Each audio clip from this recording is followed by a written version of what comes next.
Magandang hapon po sa inyong lahat.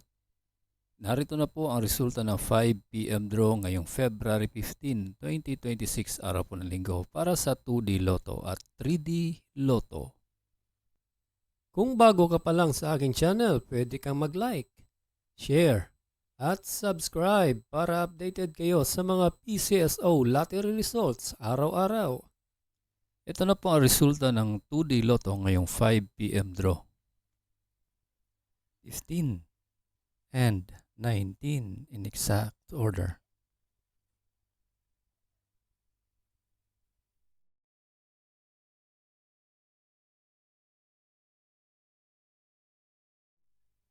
Para sa 3D Lotto ngayong 5 p.m. draw, ito po ang mga winning numbers. 3, 1, and 5 in exact order.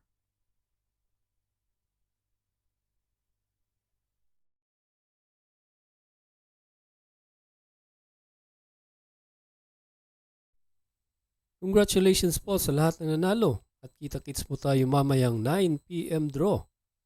Thank you for watching. God bless us all.